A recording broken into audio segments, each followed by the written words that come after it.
ఈ నెల 4వ తారీఖున బాచ్పల్లి పోలీస్ స్టేషన్ లిమిట్స్లో ఒక unidentified dead body, women body ఉంది. అది ఒక పెద్ద సూట్ కేసులో ఉంది. అది కూడా ఒక అబాండన్డ్ ప్లేస్లో ఉంది అని చెప్పేసి బాచ్పల్లి పోలీస్కి ఒక సమాచారం వచ్చింది. ఆ సమాచారం మేరకు ఇమ్మీడియట్గా inspector Bachupally, ACP Kukatpally, myself and my additional ACP అందరం కూడా సీన్ విజిట్ చేసి local SOT team and crimes team కూడా అందరూ కూడా వచ్చి ఆ సీన్ విజిట్ చేయడం జరిగింది. దాంట్లో మాకు తెలిసిన ఏంటంటే ఆ సీన్ విజిట్ చేసిన తర్వాత ఒక 25 to 30 years ఏజ్ ఉన్న మహిళ డెడ్ బాడీ ఉండేది. దాదాపుగా ఒక 10 days అయినట్టుగా అనిపించింది. ఆ బాడీ ఊసిపోయిన విధానం కానీ, ఫిట్ఫై అయిన విధానం కానీ అవన్నీ చూస్తే.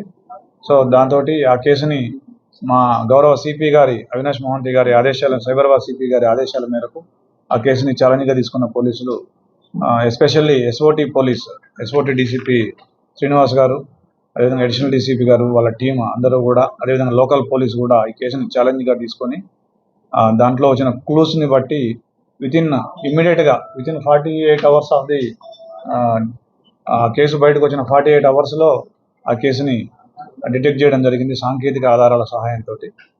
దీని ప్రకారం మనకు తెలిసిన వివరాలు ఏంటంటే, ఈ deceased 33 years women, she is from Nepal. ఈవిడ హౌస్ వైఫ్ ఉండేది. అయితే ఈ అక్యూజ్డ్ ఎవరైతే ఉన్నారో ఇతని పేరు విజయ్ తోపా. ఇతను కూడా నేపాల్కు చెందిన వ్యక్తి. నేపాల్లో గాల్కోట్ అనే ఏరియాలో బాగ్లుంగ్ అనే జిల్లాకు చెందిన వ్యక్తి. వీళ్ళిద్దరికీ ఫేస్బుక్ ద్వారా పరిచయం అయింది.